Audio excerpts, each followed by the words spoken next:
السلام علیکم ورحمۃ اللہ وبرکاتہ۔ میرا نام ہے قاری بکر حیات اور میں آپ کو آج اپنے ایک اور مہمان کے ساتھ خوش آمدید بھی کہتا ہوں اور السلام علیکم ورحمۃ اللہ وبرکاتہ۔ ہمت مردہ مدد خدا۔ جن لوگوں نے ہمت اور حوصلے توڑے ہیں نا، وہ کبھی بھی اپنی منزل کے مضبوط مسافر نہ بن سکے، اور جنہوں نے تھوڑی سی بھی ہمت کی ہے وہ کبھی بھی اپنے راستے کے ادھورے مسافر نہ رہے۔ یہ یاد رکھیے، جن لوگوں نے قرآن کریم کو یاد کیا، مضبوط یاد کیا، لیکن تھوڑی سی بھی اہمیت نہیں دی نا، قرآن کریم بھی ایسے لوگوں کو تھوڑی سی بھی اہمیت نہیں دیتا کہ قرآن کریم لوگوں کے سینوں میں محفوظ رہے۔ کتنے لوگوں نے میرے ساتھ رابطہ کیے، قاری صاحب ہم نے حفظ کیا اور حفظ کر کے ہم نے قرآن کریم کو بھلا دیا، یاد نہیں ہے جی، گردان نہیں کی جی، یہ نہیں کیا جی، وہ نہیں کیا جی۔ ہزاروں لوگوں کے مسئلے ہیں، ہزاروں مسائل ہیں، سیدھی بات یہ ہے کہ قرآن یاد کرنے کی جستجو اور کوشش ہی نہیں ہے۔ آج میں ایک ایسے حافظ کے ساتھ موجود ہوں، حفظ کرنے کے بعد مکمل درس نظامی کیا فیصل آباد اسلامی مطالعہ سے، گردان کوئی نہیں کی، اور کتنے سال ہو گئے یقین جانے میری اتنی عمر نہیں ہے جتنی یہ حافظ صاحب قرآن سنا چکے ہیں۔ ماشاءاللہ بہترین عالم دین ہیں، بہت بڑی مسجد کے خطیب ہیں اور بہترین قسم کے حافظ ہیں، سال کا کوئی ان کا مسلح رہتا نہیں ہے۔ میں سب سے پہلے آپ کی طرف سے، اپنی طرف سے استاد محترم آپ کو السلام علیکم ورحمۃ اللہ وبرکاتہ۔ وعلیکم السلام ورحمۃ اللہ وبرکاتہ۔ قاری صاحب انتہائی شکریہ، آج آپ نے مجھے اپنے چینل پہ دعوت دی۔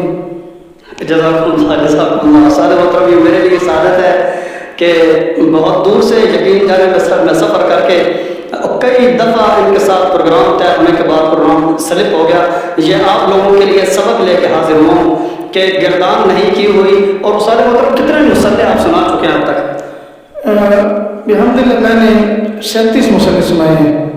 خدا کی قسم 37 سال میری عمر نہیں ہے، اور مختلف جگہوں پر سنانے کے بعد اپنے علاقے میں 24 مسئلے میں اس مسجد کے اندر سنا چکا ہوں، اور الحمدللہ اس سال بھی میں نے سنایا ہے، جس مسجد میں میں امام اور خطیب ہوں۔ ماشاءاللہ۔ دیکھیں، اچھا تو صرف حفظ کیا، گردان نہیں کیا؟ جی بس وہ بچپنا تھا، تو بچپن کے اندر وہ بات سمجھ میں نہیں آتی۔ قاری صاحب رحمۃ اللہ علیہ جامع مسجد عیدگاہ میں نے حفظ کیا تھا، تو قاری صاحب رحمۃ اللہ علیہ ہم سے سبق سن لیا کرتے تھے۔ ایک رجسٹر تھا ان کے پاس جن کے اوپر طلباء کا سبق، سب کی اور منزل جو ہے نا وہ لکھا کرتے تھے روزانہ کے اعتبار سے۔ اچھا، لیکن میں نے بس کم بختی سمجھے اس وقت کی کہ سوائے سبق کے میں نے اور سب کی منزل کے 30واں پارہ، 29واں پارہ، 28واں، 27واں اور 26واں، اور مجھے یاد نہیں ہے کہ میں نے 25 کے پیچھے جو جتنے پارے ہیں ان کی میں نے سب کی سنائی ہو یا میں نے منزل سنائی ہو، صرف میں نے سبق سنایا۔ اور جی کوئی خدمت ہمارے ہے، صرف سبق سنایا اور قرآن کریم مکمل کیا۔ جو لوگ کہتے ہیں کہ صرف ہم نے سبق سنایا اور قرآن مکمل کر لیا، بتائیں جی قرآن کیسے یاد رہے؟ یہ بھی زندہ ثبوت ہے آپ کے سامنے۔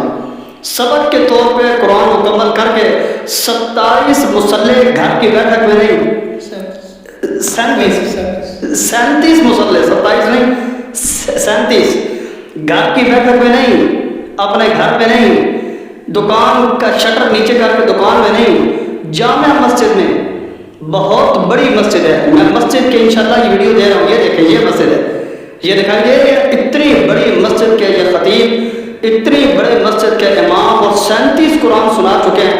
اب آپ بتائیں کہ آپ کا سبق کر کے آپ نے اگر قرآن نکالا ہے اور آپ کہتے ہیں کہ ہمیں قرآن کریم یاد نہیں ہے، تو اس سے بڑا بھی اگر کوئی ثبوت چاہیے نا تو پھر ہماری طرف سے اللہ حافظ بھائی آپ جا سکتے ہیں۔ دوسری بات ہے قاری صاحب، میں یہ بات بتانا چاہوں گا آپ کے سامعین کو بھی اور ناظرین کو بھی، اور میں بھی اپنے سامعین ناظرین کو ایک میں میسیج دینا چاہتا ہوں کہ جس وقت میں نے قرآن پاک مکمل کیا تھا تو اور قرآن پاک مجھے نہیں آتا تھا، تو ابا جی نے جب کتابوں کے لیے ہمیں فیصل آباد میں داخل کروایا تو مجھے منزل یاد نہیں تھی، سبق نہیں، ہاں قرآن پاک یاد نہیں تھا۔